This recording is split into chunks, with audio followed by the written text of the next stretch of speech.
আমি ওয়াইন। আমরা ৩ বোন। আমার মা বাবা মারা গেছে যখন আমার বয়স ১৬। আমি মাত্র এসএসসি পরীক্ষা দিয়েছি। তখন আমার মা বাবা গিয়েছিল আমাদের এই কাজিনের বিয়েতে। পথে কার অ্যাক্সিডেন্টে তাদের মৃত্যু হয়।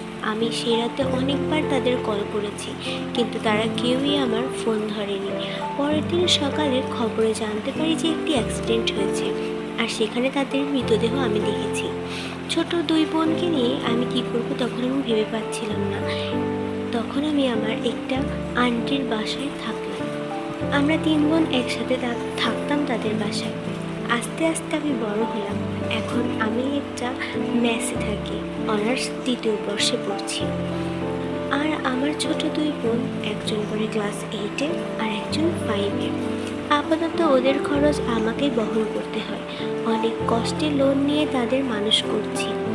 একটা চাকরি খুঁজে বেড়াচ্ছি, সব জায়গায় আবেদন করছি, কি জানি কি হয়।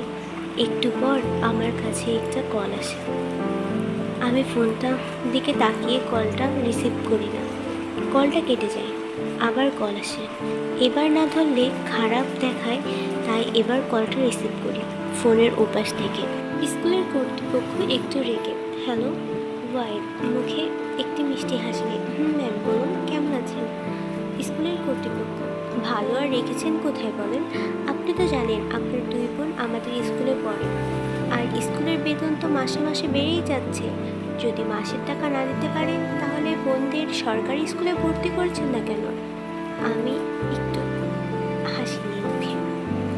আপনি তো সব জানেন, ওরা পড়াশোনায় অনেক ভালো। আপনাদের স্কুলে পড়লে ওরা অনেক ভালো জীবন কাটাতে পারবে, অনেক ভালো জায়গায় জব করতে পারবে। আপনি চিন্তা করবেন না, আমি সব কিছুর ব্যবস্থা করছি। আমাকে আর ২ সপ্তাহ সময় দিন, আমি তার ভেতরেই সব টাকা দিয়ে দিব। স্কুলের কর্তৃপক্ষ, আমি সব জানি বলেই তোমাকে এত সময় দিচ্ছি, অন্য কেউ বলে দিতাম না। আর তোমাকে যেন আর কোনো কল না করা লাগে। Wine, okay ma'am. এরপর কলটা কেটে দিই আর একটা লোককে কল করি যার কাছ থেকে আমি টাকা নিই। পরে তা আবার সুদে আসলে ফেরত দিই। লোকটা, হ্যালো কে? ওয়াইন, স্যার আমি ওয়াইন। লোকটা, ও ওয়াইন, বল আবার কল দিছিস কেন? ওয়াইন, আমার কয়টা টাকা লাগবে? লোকটা, কত টাকা? ওয়াইন, ৫০,০০০-এর মতো। লোকটা, এত টাকা দিয়ে তুই কী করবি? ওয়াইন, বোনের স্কুলে টাকা পাবে, সেখানে টাকা লাগবে। আমি আপনাকে ১ মাসের ভেতর দিয়ে দিব। লোকটা, আচ্ছা আমি তাহলে কালকেই সব টাকা পাঠিয়ে দিচ্ছি। এরপর লোকটা কল কেটে দেয়। আমিও মুখে হাত দিয়ে সব কথা ভাবতে থাকি, কিভাবে সব টাকা পরিশোধ করতে যেয়ে আমাদের একমাত্র সম্বল বাড়িটাকে আমি বিক্রি করে দিয়েছি। এখন বোনেরা থাকে স্কুলের হোস্টেলে আর আমি থাকি কলেজের হোস্টেলে। কাল আবার একটু জব খুঁজতে যেতে হবে। এখনও অনেক লোক আমার কাছে টাকা পাবে, এত টাকা জোগাড় করবো কিভাবে? কিভাবে চলবো আমি? মাঝে মাঝে মনে হয় এই পৃথিবীতে আর থাকবো না, কিন্তু ২ বোনের মুখের দিকে তাকিয়ে সব কিছু সহ্য করতে হয়। কি জানি কাল আবার কোথায় কোথায় কাজের জন্য ঘুরতে হবে। এত সব ভাবতে ভাবতে কখন যে টেবিলের উপরই ঘুমিয়ে পড়ি নিজেও টের পাই না।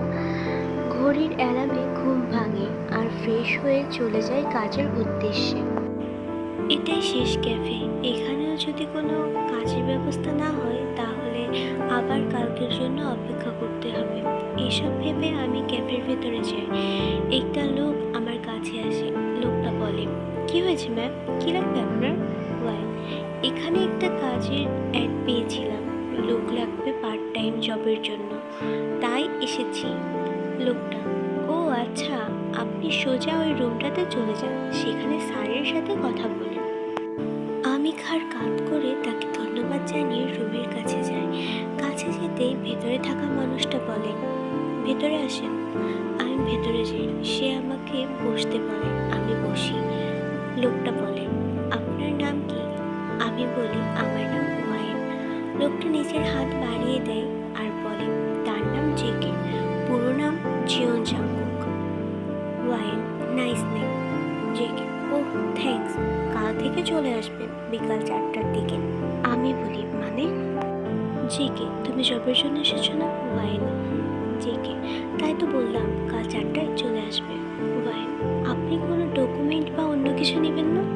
জেকে, না, তুমি শুধু তোমার ফোন নাম্বারটা সুন্দর মেয়েদের নাম্বারই হলো ডকুমেন্ট। ওয়াইন, আচ্ছা তাহলে আমি যাই। জিকে, আমি ফোন নাম্বার দিয়ে হোস্টেলের দিকে রওনা দিই। ফেরার পথে, ওয়াইন, কি আজব লোক রে বাবা, তাতে আমার কি, আমার তো জব লাগবে। এখন মনে হয় আর তেমন কষ্ট থাকবে না। আমি হোস্টেলে পৌঁছে যাই। ফ্রেশ হয়ে ল্যাপটপের কাছে যেতে একটা এসএমএস আসে, আর সেখানে লেখা ওঠে যে আপনি চান্স পেয়েছেন পার্ক কোম্পানিতে। এই এসএমএস দেখে আমি তো নিজের চোখকেই বিশ্বাস করতে পারছিলাম না। অবশেষে কোথাও তো একটা অফার আসলো।